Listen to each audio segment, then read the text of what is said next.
Hello, j'espère que vous allez bien aujourd'hui. Je voulais vous parler d'un invité exceptionnel qui est justement Raphaël, parce que c'est quelqu'un qui parle beaucoup de séduction, qui aide les hommes, et il y a énormément de liens en fait avec la résilience, avec le fait de devenir, tu vois, la personne que tu as envie de devenir. Mais il va balancer sa punchline. Présente-toi, qui es-tu? Que fais-tu? D'où viens-tu? Alors, on parlait de la punchline que je t'ai dit juste avant. C'était être l'homme de ses rêves pour être avec la femme de ses rêves. D'ailleurs, tu as vu que j'ai bien utilisé le verbe être et pas le verbe avoir. Parce Ouais, qu'on pourrait dire ah, non, j'ai bien dit être, puisqu'il s'agit d'un travail sur l'être et pas que sur le faire. c'est ça. Et je m'appelle Lou, donc Lou, enfin Raphaël Diaz, c'est mon vrai nom, prénom, mais le pseudonyme que j'utilise en tant que coach en séduction, c'est le Lou. Pourquoi le loup? Question qu'on pose souvent parce que le côté animal, le côté instinctif. C'est-à-dire que souvent les gens que j'accompagne sont des gens qui ont coupé leurs instincts, leurs désirs, leurs envies. Et donc je me suis dit, voilà, un loup, c'est un animal carnivore en plus, mais c'est un chasseur. Et, euh, et c'est un peu ça que je fais aux hommes. C'est que souvent, c'est les gens qui sont trop dans les concepts, dans la spiritualité, dans la théorie. Et là, on les aide aussi à passer à l'action, à être dans le concret, à être moins dans la tête et Ouais. être plus dans le corps, quoi. OK. C'est vrai que tu viens de dire quelque chose d'intéressant, ce sont des hommes qui n'ont pas forcément réussi à sauter certains blocages, certaines blessures sûrement. D'après toi, ça vient de où et de quoi avec ceux avec qui tu as travaillé? Alors, comme j'ai beaucoup travaillé avec des confrères coachs en séduction aussi, bon, j'ai bien vu que les gens que j'accompagne bien avec moi. Mais il peut y avoir plusieurs blocages quand même. Donc, souvent accompagnés par moi, la blessure d'humiliation euh, ou de maltraitance, parce que moi-même, j'ai vécu du biseautage quand j'étais plus jeune à l'école, et j'ai aussi une enfance, adolescence où j'ai une éducation assez sévère, sans juger mes parents que j'aime beaucoup, mais bon, en tout cas, ça y allait verbalement et physiquement pas mal. Donc, c'est sûr qu'en termes de confiance en soi, c'était secouant. Et en plus de ça, parallèlement à ça, mes parents sont séparés assez tôt, vers 14, 15, 16 ans. Et en même temps, au moment où ils se séparaient, alors je ne sais pas si c'est justement là, mais certainement, j'ai commencé à me faire en plus emmerder à l'école, bisuter, etc. Donc, beaucoup de mes coachés ont subi du bizutage. Euh, et sinon, il y a un profil aussi qui est très différent de moi, parce que je ne suis pas vraiment comme ça moi, mais que j'attire Mmh. beaucoup, c'est des gens qui sont extrêmement timides et introvertis. Moi, je suis plutôt quelqu'un d'extraverti, même si j'avais été bloqué dans mon extraversion, parce que ayant subi quand même pas mal de rejets, de trucs, d'humiliation, ça m'avait un peu inhibé. Oui. Euh, mais beaucoup de gens que j'accompagne sont très coincés, peur du regard de l'autre, humiliation, bizutage, mal dans leur peau et needy, hein, c'est l'expression qu'on utilise dans le game. Moi, je suis un ancien pick-up artiste. J'ai pris le bon et le moins bon, mais j'ai ensuite vidé le moins bon avec le temps du monde des pick-up artistes. Et donc, c'est les dragueurs, c'est les Mmh. dragueurs, c'est les maîtres dragueurs, qu'on pourrait dire. Et, OK. euh, et du coup, bah, ces timides-là, ils sont needy, ils sont dans le besoin de validation. Ils sont toujours dans l'approbation. Et c'est justement un des trucs, à mon avis, qui entraîne le plus le rejet, autant à l'école, pour se faire des amis que pour trouver une copine. C'est-à-dire, ils sont toujours dans une quête perpétuelle du regard de l'autre et avec une peur énorme du rejet. C'est-à-dire que si je devais donner la première peur de mes coachés, c'est la peur du rejet. Après, il y a aussi la honte, notamment l'aide sexuelle, très souvent. Mais il y a aussi beaucoup la peur du rejet, ouais, qui revient énormément. OK. Et justement, la question c'est, est-ce que n'importe qui peut séduire? Je veux dire petit, grand, beau, moins beau, qui a quel genre d'homme a souvent ce problème? Parce qu'on sait jamais, en fait, on se rend pas compte que même moi, par exemple, pendant un moment, je suis passé par cette phase de doute et justement de blocage avec mon vécu. Mais ce que j'aimerais savoir, c'est est-ce que n'importe qui peut séduire? Bah, écoute, moi, j'ai vraiment, je remercie justement mon père et ma mère là-dessus. J'ai été éduqué avec un respect de tout le monde, donc j'ai accompagné euh, toute culture, origine, taille, morphologie confondue. Pour te dire, j'ai accompagné même particulièrement les gens sur qui personne ne croyait. C'est-à-dire, je vois que par rapport à d'autres coachs, je suis vraiment, beaucoup de mes coachés ont vu des fois un, deux, trois mois, et je suis un peu la dernière roue. Mais en Le même temps, dernier celle qui va recours. le dernier recours, mais justement celle qui justement a porté ses fruits, Ouais. celui sans qui finalement, parce qu'ils ont voulu ceux peut-être qui ont un meilleur marketing que moi, qui brillaient plus, qui étaient plus connus. Et je dis souvent, faites gaffe parce que un bon séducteur n'est pas forcément un bon pédagogue. Ça, vraiment, c'est important à comprendre, hein. Un bon séducteur n'est pas forcément un bon coach. Donc, euh, franchement, j'ai accompagné des gens qui sont gros, petits, maigres, euh, avec des handicaps physiques ou mentaux. Je suis un des seuls qui s'est aventuré là-dessus. Donc, en général, quand je accompagne des gens avec des handicaps physiques ou mentaux, maintenant, avant, je faisais un peu de la merde là-dessus. Mais maintenant, je fais quand même attention qu'ils soient suivis par un psy ou par des médecins à côté pour bien prendre ma limite de responsabilité. Mais avant, je faisais pas trop attention à ça. Ouais. Et j'ai accompagné des gens avec des handicaps, avec tout type, des gens qui avaient des tiers-temps, ce qu'on appelle, donc qui réfléchissaient un petit peu moins bien, des gens qui avaient, j'ai accompagné beaucoup d'autistes Asperger ou d'autistes tout court. Là, c'est au niveau des handicaps mentaux. Au niveau des handicaps physiques, j'ai accompagné quelqu'un qui avait un bras difforme carrément. Ou, Ouais. tu sais, c'était avec un moignon, quoi, carrément. Et il a quand Mhm. même réussi à choper une fille. Plus il avait des problèmes en plus intestinaux, digestifs, donc c'est le bordel. Le gars Ouais. était vraiment mal dans sa peau. Il a quand même réussi à choper en un week-end à Paris. Il habitait en plus en Allemagne, donc j'ai accompagné Ouais. aussi à l'international. J'ai accompagné des Allemands, des Brésiliens, n'importe quoi, des Français, des Belges. Et au niveau des origines, j'ai accompagné des Chinois, des Blacks, des Arabes, des Français, des voilà, toutes les nationalités. Je pense que des Indiens aussi. Ouais. Donc voilà, et Bravo. des gros aussi, c'est important de le dire, des petits. J'ai même un de mes coachés pour les petites anecdotes marrantes qui était tout petit, il faisait 1 m 40. Et le mec, on a vachement travaillé sur l'autodérision, sur l'humour. Donc il se foutait en permanence de sa propre gueule tout en étant très sûr de lui. Et il avait un succès de malade mental. Il chopait dans Ouais. la rue, mais de ouf. Ah bon, bien sûr, il faut travailler l'humour, l'autodérision, la confiance. Pareil, j'avais accompagné quelqu'un qui était assez gros, hein, quand même plutôt gros. Et ce qui est marrant, alors lui, on a arrêté, mais alors pour des raisons particulières, parce que on avait commencé le coaching en l'espace d'1 mois et demi, 2 mois. Il a commencé à avoir plein de dates. Et le mec était en plus tellement persuadé que les nanas qu'il avait, en fait, finalement, c'était illégitime. On a parlé du sentiment de légitimité ensemble. Mhm. Et bien, en fait, il croyait que les femmes étaient intéressées. Et je lui ai dit, mais alors, pourquoi tu penses ça? Il dit, je l'ai invité 3 fois, on a toujours paniqué. Je lui ai dit, mais attends, qui c'est qui l'a invité au restaurant 3 fois? C'est elle qui t'a demandé ou c'est toi? Et oui, non, mais elle est intéressée, je le sais, je le sais. Et donc, on a travaillé sur les croyances pour qu'il y arrive, parce que ce Ouais. qui est marrant, c'est quand les gens, en fait, ont des idées, des croyances. Donc, comme je suis gros, je ne peux pas plaire. Comme je suis, je ne sais pas quoi, 3 points de suspension, je ne peux pas plaire. Mais ce qui se passe, c'est que même quand ils ont du succès, ils ont des processus d'auto-sabotage, tu vois. Ouais, ouais. Bah, les croyances limitantes ont la vie dure, hein, tu vois. Les croyances limitantes ont vraiment la vie dure. Mais tu vois, il y avait en plus. Mais je suis content que tu as quand même pu accompagner le gars de Scary Movie là, qui dit c'est ma main la plus forte. Peut-être, c'est Parce que, ça. parce que ça, c'est quelque chose qui Ah, c'était est chaud, en ouais. tête. C'était un de Ouais, mes coachs les plus durs, mais il y en a eu d'autres. mais justement, vu que c'était. Vu toute la palette de personnes que tu accompagnes, allez, quelles sont trois choses, tu vois, qui sont nécessaires pour séduire? Parce que j'imagine que tu as tout ton arsenal, mais si tu pouvais en donner 3, peu importe la forme, peu importe l'origine, peu importe, ben, l'état, tu vois, émotionnel, mental et voilà. Quelles sont 3 choses Alors ça, c'est des vitales? choses qu'ils vont pas pouvoir faire comme ça parce qu'on les fait en accompagnement. Mais Bien sûr. pour te dire quand même, parce que les gens pourraient croire qu'il faut juste suivre les conseils et que ça va fonctionner. Donc il y a quand même une façon de s'y prendre pour que ça fonctionne. Parce que si c'est mal fait, ça peut faire l'effet inverse.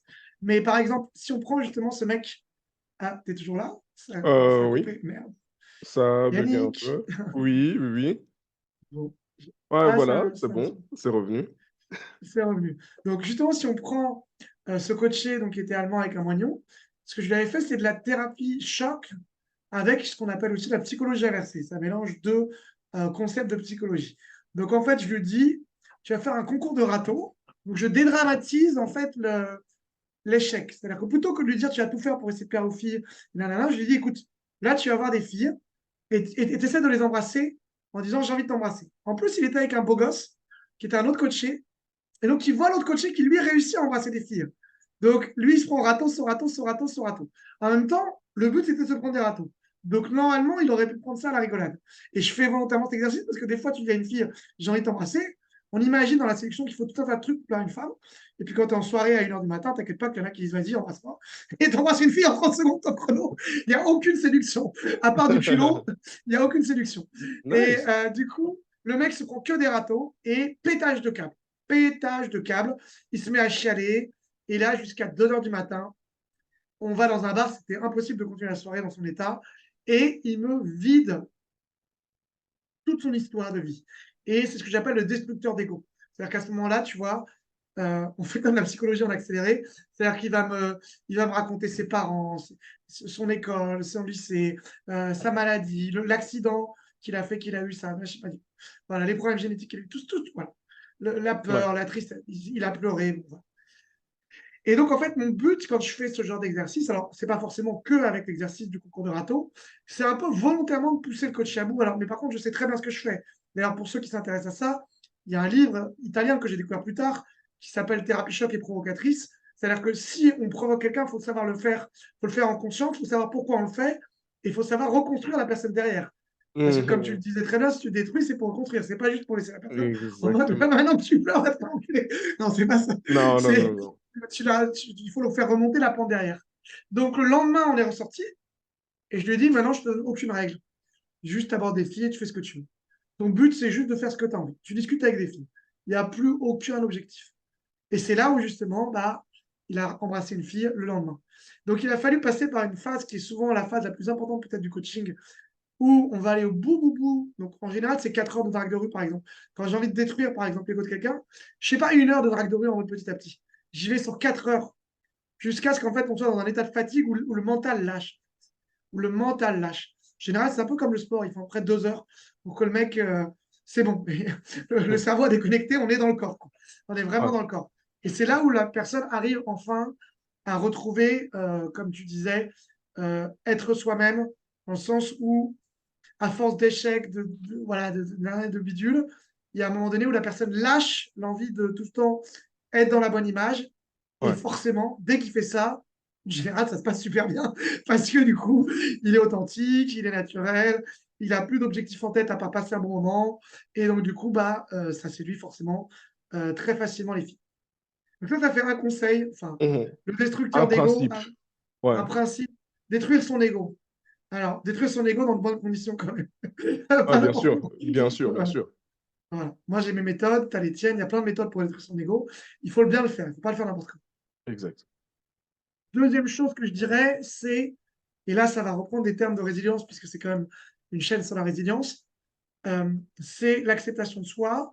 Notamment, par exemple, souvent chez mes coachés, c'est le désir sexuel qui est très refoulé.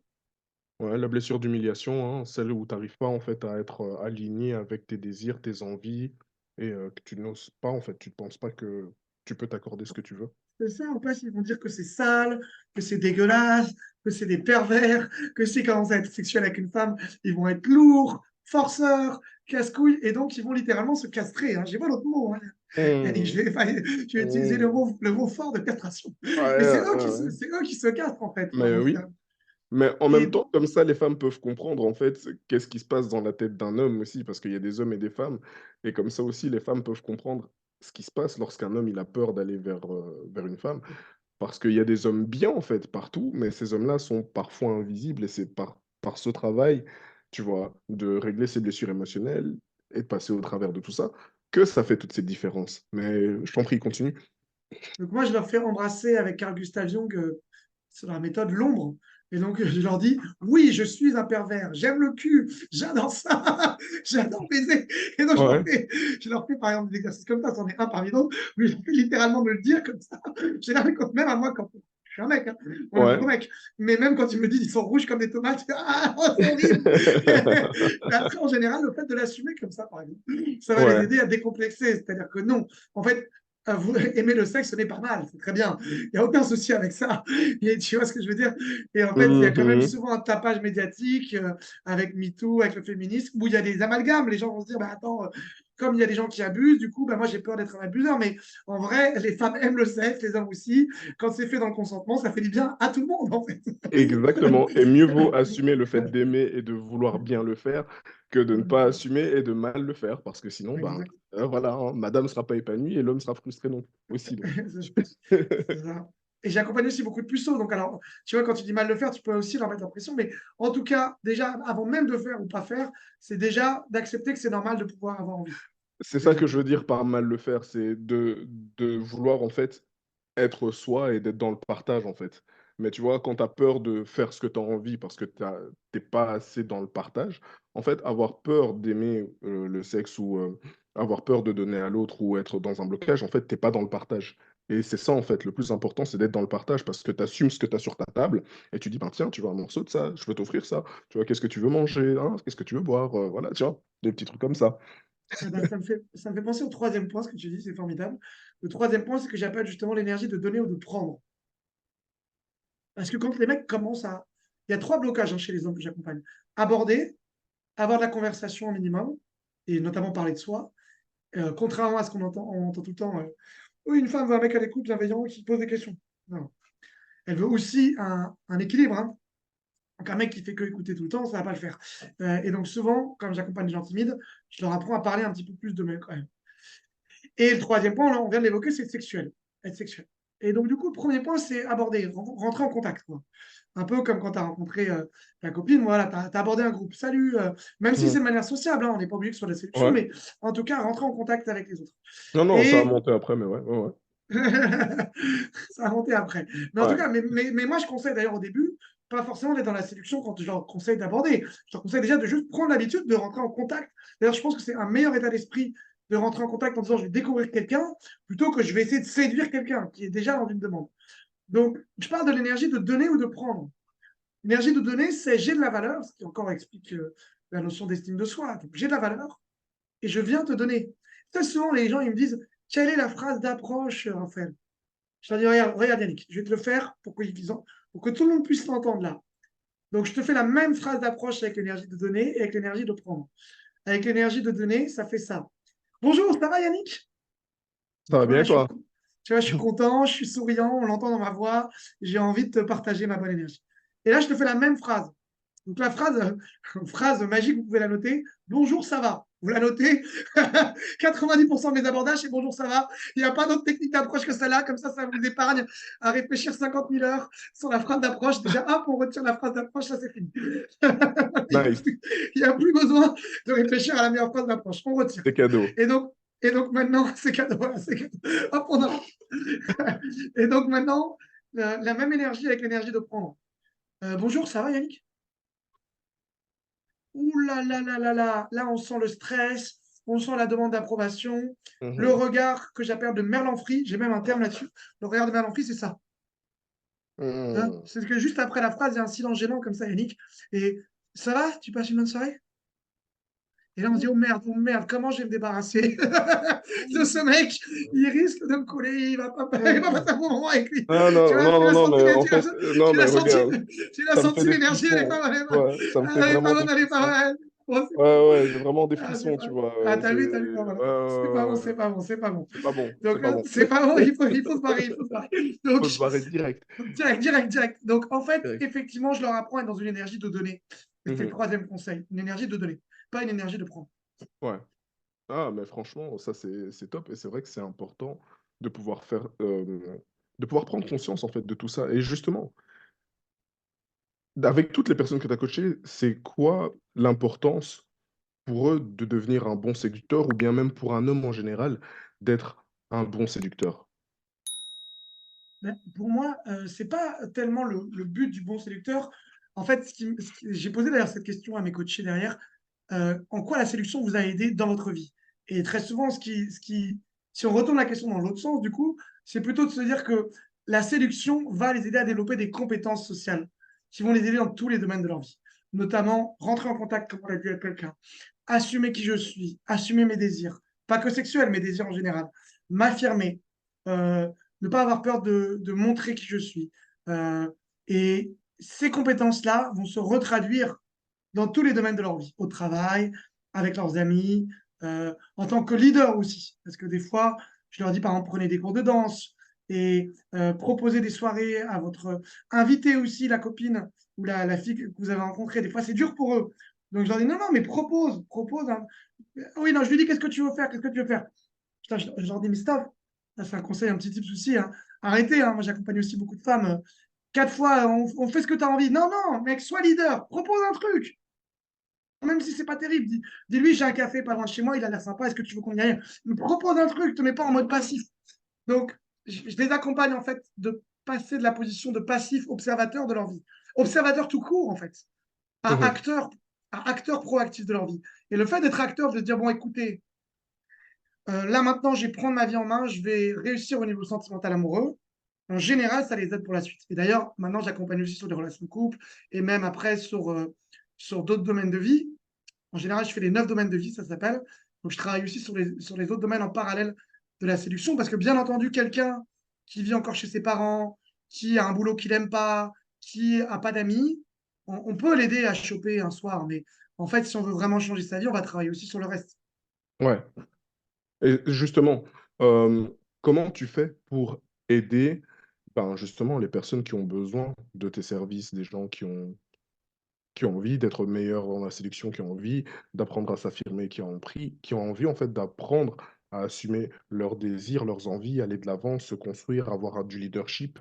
Comment ils font pour te Il y a deux contacter? possibilités pour me contacter, Yannick. La première, c'est que là, comme la chaîne et que c'est la résilience, j'ai proposé le mot de passe, le code en minuscule, hein. Mmh. Résilience, R. Alors, comment s'écrit résilience? R-I. Résilience, résilience. Voilà. Donc, on ne va Voilà, pas mettre un et parce que c'est compliqué pour les mots de passe. On va voilà, mettre R-E, résilience. résilience. On va faire de la Résilience. résilience. Donc, donc, Yannick mettra la page de commande pour la formation Désir et Attraction qui reprend tous les concepts que j'ai donnés beaucoup plus en détail, avec des exemples, avec des exercices à faire, avec justement des exercices progressifs pas à pas, des actions et des concepts. Et normalement, la formation vaut 240 euros. Avec le mot de passe que vous aurez résilience, Résilience. résilience, vous avez, vous aurez moins 50% carrément, Yannick. Donc, ça revient à 120 euros. Ça, c'est une première chose, ça permettra de me découvrir. Pour ceux qui ont envie, par contre, de quelque chose où, entre guillemets, on les colle un peu plus au cul, on vient les chercher. Aujourd'hui, je suis déjà un peu full pour le mois de janvier et de février sur finalement mes réservations de coaching individuel. Donc, j'ai la chance d'avoir le succès que je mérite et d'accompagner des gens qui ont envie vraiment de changer. Mais vous pouvez toujours candidater. Donc, je mettrai à ce moment-là un lien Calendly et on écoutera dans tous les cas. Il y a toujours un entretien gratuit avec vous pour voir Ouais, un petit peu où vous en êtes, etc. Et puis ensuite, on verra qu'est-ce que je peux faire pour vous aider. En tout cas, une conversation gratuite d'1 heure où on fait un point sur ce que j'appelle la séduction naturelle. Comme tu travailles beaucoup sur le naturel, toi aussi, Yannick, le but, c'est vraiment d'aller trouver un petit peu son naturel. eh ben Voilà. voilà. Après, il n'y Ben, aura peut-être pas de place tout de suite, mais en tout cas, on pourra déjà vous offrir un petit test de personnalité. C'est déjà sympa. Voilà. ah ben voilà, mais en tout cas, vraiment un grand, grand, grand merci pour toute la valeur que tu apportes. Franchement, allez le suivre, je vais mettre ça dans la description, réellement. Et ben, merci, à très bientôt. Et Et ben, comme je merci, peux dire, oui, merci à toi aussi, Yannick. C'est vraiment un plaisir de partager. Nous, on s'est rencontrés. J'ai adoré ton parcours. Je suis vraiment honoré de faire cette interview sur ta chaîne parce que je sais à quel point tu apportes de la valeur aux gens. Je sais à quel point, pour l'histoire qui est la tienne, et moi-même, j'ai traversé aussi des difficultés, ouais, euh, à quel point tu as dû faire preuve justement de résilience parce que et de transmutation, de transcender ces douleurs en force. Donc, vraiment, merci pour cette interview, Yannick. vraiment, et justement la raison aussi, voilà, pour laquelle j'aime beaucoup Raphaël, ou Lou, mais c'est parce que lui aussi, il est passé par ce parcours de résilience, de transformation, et qu'au final, ben, peu importe d'où on vient, peu importe d'où on part, peu importe notre vécu, ce n'est pas une excuse pour passer à côté du bonheur, ce n'est pas une excuse pour éviter d'être la personne qu'on a envie d'être, qu'on mérite d'être et qui peut apporter de la valeur et qui est alignée avec soi-même. Merci à toi de m'avoir donné justement l'honneur d'être là dans ma chaîne aussi. Merci Donc, beaucoup. vous avez noté le code promo résilience. Résilience sans le Ce et. sera en minuscule, je précise aussi, pour Voilà. qu'il n'y ait pas de petits problèmes. Merci à toi, Yannick. Merci et à la semaine prochaine. Ciao, ciao. Ah, la semaine, pas mal. Elle est pas mal, celle-là. Eh, j'ai eu que je fais des jeux de mots. Ça, justement, l'humour, c'est des trucs qu'on travaille aussi en séduction. Ah bah C'est voilà. bien. Allez, à très vite. Ciao, ciao. Femme chérie, femme, on connaît la suite. Ben voilà, le kiri, c'est très très bon. Voilà. Faut choisir la moitié qu'on veut. Bon, On va s'arrêter là, Yannick. Je on crois va qu'il faut. s'arrêter là. On va se censurer. Pour les blagues de cul, ce sera plus tard. Voilà.